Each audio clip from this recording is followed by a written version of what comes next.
بسم اللہ الرحمن الرحیم۔ ٹیل پوائنٹ کے ناظرین السلام علیکم۔ بملا کماری کی بدرو کا دوسرا حصہ پیش خدمت ہے۔ ایک رات میں سب دروازے اور کھڑکی بند کر کے بستر پر لیٹا کتاب پڑھ رہا تھا۔ میرے پاس کوئی ٹیبل لیمپ نہیں تھا اور بجلی کا سوئچ پلنگ سے دور والی دیوار پر لگا ہوا تھا۔ 11 بجے کے قریب میں نے کتاب بند کر کے تپائی پر رکھ دی اور بجلی بجھانے کے لیے اٹھنے لگا تھا کہ پیتل کا سوئچ کھٹاک سے بجا اور بجلی اپنے آپ بجھ گئی۔ میں نے سوچا کہ سوئچ کا کوئی پیچ ڈھیلا ہو گیا ہوگا، اس لیے اس کا بٹن اپنے آپ ہل گیا ہے۔ لیکن پھر خیال آیا کہ بجلی آف کرنے کے لیے سوئچ بٹن کافی زور سے اوپر کی طرف گھمایا جاتا ہے۔ اگر وہ ڈھیلا ہو گیا ہے تو اسے نیچے کی طرف گرنا چاہیے تھا۔ وہ خود بخود اوپر کی طرف کیسے اٹھ سکتا ہے؟ میں یہ سوچ ہی رہا تھا کہ سوئچ پھر کھٹ سے بجا اور بجلی آن ہو گئی۔ ساتھ ہی ڈرائنگ روم والے بند دروازے پر 3 بار دھیمی سے دستک ہوئی، جیسے کوئی انگلی بند کر کے اس کے زور سے دروازہ کھٹکھٹا رہا ہے۔ میں نے ڈرتے ڈرتے اٹھ کر دروازہ کھولا تو ڈرائنگ روم بالکل خالی تھا۔ البتہ صوفے کے قریب سفید دھوئیں کا ایک چھلا ضرور نظر آیا، جو دیکھتے ہی دیکھتے فضا میں تحلیل ہو گیا۔ اس چھلے کی حیت کچھ اس طرح کی تھی جس طرح سگریٹ کا کش لے کر دھوئیں کے رنگ بنائے جاتے ہیں۔ جس جگہ یہ چھلا ہوا میں معلق تھا وہاں پر انگریزی سینٹ اور ہنا کے عطر کی ملی جلی خوشبو پھیلی ہوئی تھی۔ اب یہ روز کا معمول ہو گیا کہ ادھر میں کتاب بند کرتا تھا، ادھر بجلی خود بخود کھٹ سے بجھ جاتی تھی۔ دوسرے تیسرے دن دروازے پر دستک بھی بدستور ہوتی تھی اور ہر بار دھوئیں کا چھلا پہلے کی نسبت بڑا نظر آتا تھا اور زیادہ دیر تک قائم رہتا تھا۔ ایک رات میں اپنے بیڈ روم میں آیا تو میرے سلیپر غائب تھے۔ کافی دیر ڈھونڈتا رہا لیکن کہیں نہ ملے۔ جب میں بستر پر لیٹا تو تکیے سے چرمر کی آواز آئی۔ اٹھ کر دیکھا تو دونوں سلیپر تکیے کے غلاف کے اندر پڑے تھے۔ سلیپر پہن کر منہ ہاتھ دھونے باتھ روم گیا تو صابن دانی غائب پائی۔ واپس آ کر بستر پر لیٹا تو وہ بھی تکیے کے غلاف سے برآمد ہوئی۔ صابن دانی غسل خانے میں رکھ کر دوبارہ کمرے میں آیا تو تکیے پر بسکٹوں کا ڈبہ کھلا پڑا تھا جو میرے بیڈ روم کی الماری میں رکھا رہتا تھا۔ 2-3 بسکٹ باہر گرے ہوئے تھے۔ میں نے ان بسکٹوں کو اٹھا کر کھا لیا اور ڈبہ الماری میں رکھ کر پلنگ کی طرف مڑا تو دیکھا کہ تکیے پر سگریٹ کیس کھلا ہوا رکھا ہے جو ڈرائنگ روم کی میز پر مہمانوں کے لیے پڑا رہتا ہے۔ اپنی آٹومیٹک سروس ایجنسی کی اس دل لگی پر مجھے ہنسی آ گئی۔ میں سگریٹ پیتا تو نہ تھا لیکن سوچا کہ اپنے نادیدہ بامزاح خدمت گزار کا دل خوش کرنے کے لیے آج سگریٹ نوشی میں کوئی حرج نہیں۔ چنانچہ میں نے ایک سگریٹ منہ میں رکھا اور ماچس جلائی۔ دیا سلائی کا سلگنا تھا کہ سگریٹ میرے ہونٹوں سے کھنچ کر دور جا پڑا۔ ساتھ ہی ڈرائنگ روم والے دروازے پر وہی مخصوص دستک ہوئی۔ میں نے اٹھ کر دروازہ کھولا تو قریب ہی ریشم کے کپڑے کی سرسراہٹ سنائی دی۔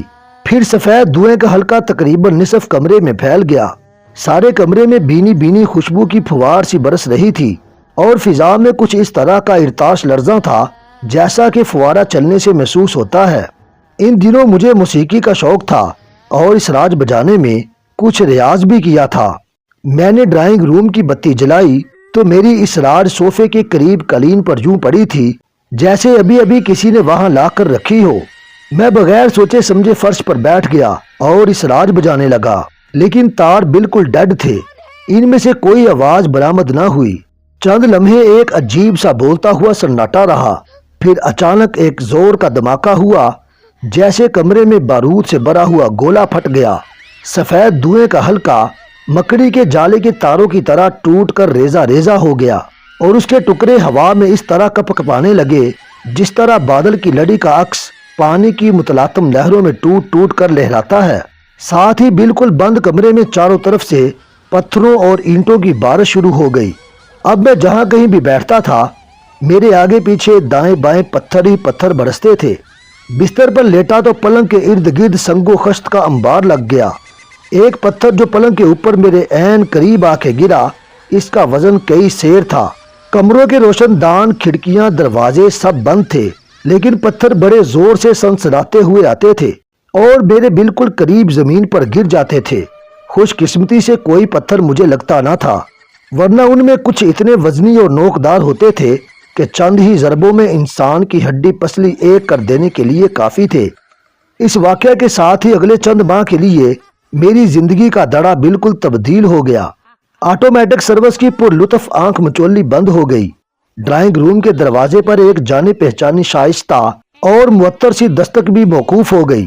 इस गैर मरई से माहौल में एक अजीब किस्म की लताफत, रफाकत और इदराकी इश्तराक का जो अंसर था, इसकी जगह अब फोकल फितरत, पुरस्रार और हैबतनाक वाकयात का ऐसा तसलसल शुरू हो गया जिसे पूरी तफसील से बयान करना आसान नहीं।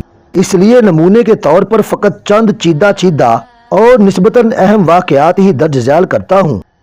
मेरा कश्मीरी मुलाजम और बंगाली ड्राइवर रोज़ मोहम्मद अमूमन रात के 10 साढ़े 10 बजे काम काज से फारग होकर अपने क्वार्टरों में चले जाते थे, जो किचन के साथ कोठी से 200 गज के फासले पर वाक़ थे। उनके जाते ही कार्रवाई का आगाज ईंटों और पत्थरों से शुरू हो जाता था। कई बार ऐसा हुआ कि बाहर मूसलाधार बारिश हो रही है और कमरे के अंदर जो ईंटें और पत्थर बरस रहे हैं वो बिल्कुल खुश्क हैं। सुबह सवेरे मुंह अंधेरे मैं इस मलबे को टोकरों के हिसाब से समेटकर लान के तालाब में फेंक आता था, ताकि इस माजरे की खबर पाकर रमज़ान और ड्राइवर खौफजदा ना हो। ये कार्रवाई रोज़मर्रा का दस्तूर थी। ईंटों की बारिश के बाद घर के सब दरवाजे, खिड़कियां और रोशनदान खट खट करके खुद ब खुद खुल जाते थे और अपने आप बंद हो जाते थे। बंद होते वक्त दरवाजों और खिड़कियों के पट एक दूसरे से इस जोर से टकराते थे जैसे शदीद आंधी आई हुई हो।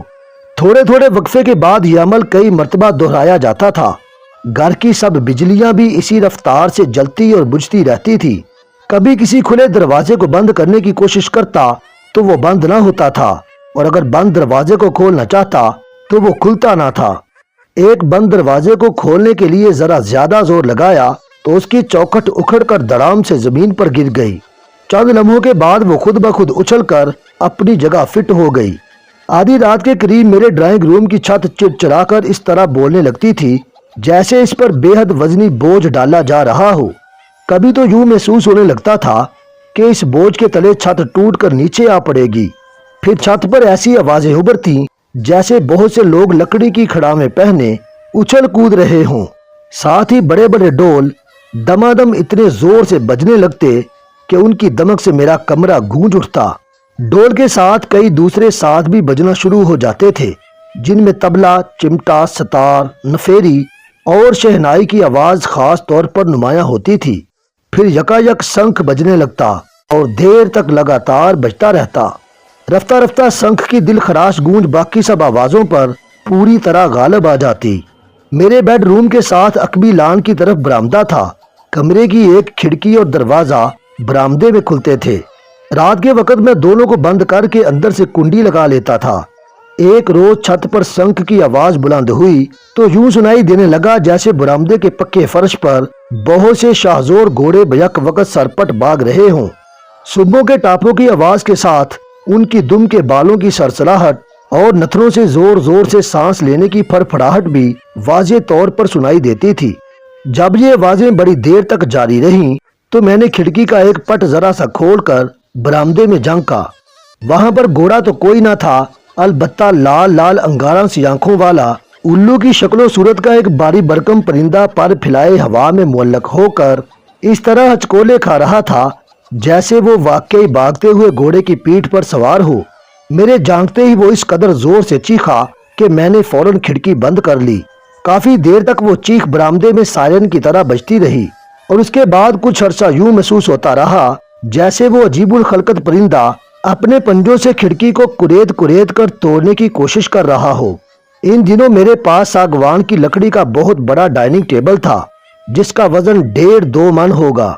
एक रात कोई चीज लेने के लिए मैंने डाइनिंग रूम की अलमारी खोली तो हैंडल से लिपटा हुआ एक बारीक सांप बल खाता हुआ उछलकर मेरे पांव पर आ गिरा। साथ ही अलमारी में रखे हुए चीनी के बर्तन खटखट करते हुए उड़न तश्तरियों की तरह मेज पर आ जमा हुए। इसके बाद डाइनिंग टेबल आहिस्ता आहिस्ता हवा में उठना शुरू हुआ और इस कदर बुलंद हो गया कि इसके ऊपर पड़े हुए चीनी के बर्तन टन टन करके बिजली के पंखे के साथ टकराने लगे। पंखे को छूकर میز यकलख्त दड़ाम करके फर्श पर वापस आ गया। इसका एक पाया मेरे बाएं पांव के अंगूठे पर इस कदर जोर से लगा कि अंगूठे का कुछ हिस्सा आज तक बिल्कुल बेहिस है। एक रात मेरे कमरे में ईंटों और पत्थरों की जगह मुर्दार हड्डियां बरसने लगीं। हड्डियों में चंद इंसानी खोपड़ियां भी थी। जा बजा बिखरा हुआ हड्डियों और खोपड़ियों का ये अंबार इतना करीहुल नजर था कि सुबह का इंतजार किए बगैर मैंने उन्हें इकट्ठा करके एक चादर में बांधा और उन्हें तालाब में फेंकने के लिए बाहर लान में निकल आया। लान में पहुंचते ही मुझे यूं महसूस होने लगा जैसे जंजीरों के गुच्छे से मेरे दोनों टखनों पर पे दर पे जोर जोर की ज़रबें लग रही हैं। तालाब से इस किस्म की आवाज़ बरामद हुई जैसे कोई गोताखोर पानी से बाहर उभरता है। साथ ही तालाब के किनारे सब्ज़काई में लिपटा हुआ एक काला स्याह साया सा नमूदार हुआ और खूं खूं करता हुआ गुरीले की तरह मेरी तरफ बढ़ने लगा। मैंने हड्डियों का गट्ठा वहीं फेंका और पीठ फेर कर अपने कमरे की तरफ भागा।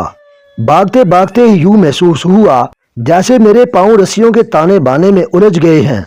बरामदे के करीब पहुंचकर मैं बुरी तरह लड़खड़ाया और मुंह के बल जमीन पर गिर पड़ा। अब खड़ा होने की सकत बाकी न थी, इसलिए मैं पेट के बल रेंगता रेंगता बड़ी मुश्किल से अपने कमरे में दाखिल हुआ। मेरे टखनों में शदीद सोजश और जलन हो रही थी। घुटने बुरी तरह छिल गए थे और मुंह के बल गिरने के बाइस थोड़ी से खून बह रहा था। मुंह हाथ धोने के लिए मैंने जाकर वाश बेसन का नलका खोला तो कुछ देर सूं सूं की आवाज आती रही। इसके बाद यकायक गट गट करके नलके से गरम गरम गाढ़े गाढ़े खून की धार बहने लगी। एक रात हड्डियों की बौछार के बाद यकायक सारे घर में ऐसा बदबूदार ताफुन फैल गया जैसे गलाजत से भरा हुआ गटर फट गया हो। कभी हवा में पिसी हुई मिर्चों की दांत उठने लगती थी, कभी सूजी भूनने और हल्दी जलने की बू आने लगती थी, कभी सड़ी हुई मछली की बसांत फैल जाती थी। एक बार दिन हो या रात मैं जो खाने पीने की चीज मुंह में डालता था इसमें कंकर मट्टी और रेत की मिलावट होती थी। फलों के अंदर भी कंकर मिलते थे। मैंने एक केला छील कर दरमियान से तोड़ा तो इसके अंदर जो सेवन सी होती है इसमें भी रेत इस तरह जमी हुई थी जैसे थर्मामीटर की नाली में पारा भरा हुआ होता है। एक रोज आधी रात के बाद ड्राइंग रूम में टेलीफोन की घंटी बजी। ड्राइंग रूम में जाने के लिए मैंने दरवाजा खोला तो वो आधा खुलकर जोर से बंद हो गया। मैं जितना जोर लगाता था दरवाजा थोड़ा सा खुलता था और फिर लोहे के स्प्रिंग की तरह उछटकर बंद हो जाता था। आखिर मैंने अपना कंधा दरवाजे के साथ जोड़कर पूरी कुव्वत से जोर लगाया तो मेरा दबाव पड़ने से पहले ही दोनों पट आराम से वाह हो गए और मैं जोर में भरा हुआ लड़खड़ाता हुआ पहले एक कुर्सी से टकराया और फिर धड़ाम से कलीन पर जा गिरा। कलीन पर सफेद चादर में लिपटी हुई इंसानी जिस्म की तरह कोई चीज लाश की तरह बेहिसो हरकत पड़ी थी। उसको छूते ही मैं तड़प कर उठा और बेडरूम में वापस आकर दरवाजा बंद कर लिया। टेलीफोन की घंटी 1.5-2 घंटे तक मुतवातर बजती रही। एक रोज बड़ी तेज बारिश हो रही थी। रात के 2 बजे मेरे बेडरूम के बाहर लान में बाइसिकल की घंटी बजी और फिर आवाज आई, तार वाला तार वाला तार वाला। मैंने दरवाजे की दरार से झांका तो वाकई बाहर तार वाला खड़ा था। उसने खाकी वर्दी पहनी हुई थी, सर पर झालर वाली खाकी पगड़ी थी, गले में चमड़े का थैला लटका हुआ था और वो सुरख बडगाड़ वाले बाइसाइकिल के साथ टेक लगाए खड़ा था। इस माहौल में एक जीते जागते इंसान को अपने लान में देखकर मेरा दिल बड़ा मुतमिन हुआ। मैं खुशी खुशी दरवाजा खोलकर बरामदे में आ गया। तार वाले ने मुझे सलाम किया, अपनी पगड़ी में कान के ऊपर ठूसी हुई पेंसिल निकाली और थैले से तार की रसीद का फॉर्म निकालकर मुझे दिया। मैंने फॉर्म पर दस्तखत करके वापस करने के लिए हाथ बढ़ाया तो मेरे सामने तार वाले की जगह इंसानी हड्डियों का एक खौफनाक ढांचा खड़ा था। लंबे लंबे नाखनों वाली उंगलियों की हड्डियों ने कागज और पेंसिल मेरे हाथ से झटका देकर खींच लिए और ढांचे का जबड़ा कट कट कट करके इस तरह दांत बजाने लगा जैसे जोर जोर से हंसने की कोशिश कर रहा हो। मैं सर पर पांव रखकर भागा और कमरे का दरवाजा बंद कर लिया। इसके बाद काफी देर तक बरामदे के पक्के फर्श पर हड्डियों के कटकने और दरवाजे पर नाखूनों से खरोंचे मारने की आवाजें आती रहीं। इस किस्म के कुछ कहे और बहुत से अनकहे वाकयात रात को 10:30 या 11 बजे शुरू होते थे और सुबह के ठीक 3 बजे खुद ब खुद बंद हो जाते थे। मेरे तवीलो अरीज लान की घास में बेशुमार मेंढकों और झींगरों का बसेरा था। شام پڑتے ہی ان کے ٹرانے کی آواز اور پیپل کے درخت پر الٹی لٹکی ہوئی چمگادڑوں کی چیخ و پکار آسمان سر پر اٹھا لیتی تھی۔ لیکن جیسے ہی واقعات کا تسلسل شروع ہوتا تھا پورے لان پر مکمل سکوت چھا جاتا تھا۔ 3 بجے کے قریب جب پہلے مینڈک یا جھینگر یا چمگادڑ کی آواز کان میں پڑتی تھی تو میں بھی سکھ کا سانس لیتا تھا کہ چلیں آج کی رات کی منزل بھی طے ہوئی۔ لیکن رات کے یہ 4-4.5 گھنٹے تنہا گزارنا بڑی جان جوکھوں کا کام تھا۔ میں بڑی آسانی سے وہ گھر کسی وقت بھی چھوڑ سکتا تھا، یا ڈرائیور اور خان سامہ کو کوٹھی کے اندر سلا سکتا تھا، یا اپنے دوست احباب میں سے کسی کو ہمراز بلا کر اس تجربے میں شریک کر سکتا تھا۔ لیکن میں نے ایسا کوئی اقدام نہ کیا اور اپنی ذات کو جان بوجھ کر تنہا کئی مہینے لگاتار اس کربناک عذاب میں مبتلا رکھا۔ آج 34-35 برس گزرنے کے بعد بھی مجھے اپنے اس غیر منطقی رویے کی کوئی معقول وجہ سمجھ میں نہیں آتی، سوائے اس کے کہ غالباً یہ میری انا کی احمقانہ ضد تھی جس نے ان عجیب و غریب واقعات کے چیلنج کو قبول کرنے پر اصرار کیا۔ تفتیش و تجسس کے اس خارزار میں میری تنہا روی محض شوقیہ ہی نہیں تھی، بلکہ اس کی طے میں غالباً یہ خطرہ بھی کار فرما تھا کہ کسی دوسرے کی شراکت سے کہیں بان متی کا یہ سارا کھیل بالکل ٹھپ ہی نہ ہو جائے۔ اس کا بہن ثبوت یہ تھا کہ جب تک میرا ملازم اور ڈرائیور کوٹھی کے اندر موجود رہتے تھے کسی قسم کا کوئی غیر معمولی واقعہ رونما نہیں ہوتا تھا۔ کاروائی کا آغاز ہی اس وقت ہوتا تھا جب وہ دونوں کام کاج سے فارغ ہو کر اپنے اپنے کواڑوں میں چلے جاتے تھے۔ بقیہ حصہ انشاءاللہ ہم اگلی قسط میں بیان کریں گے۔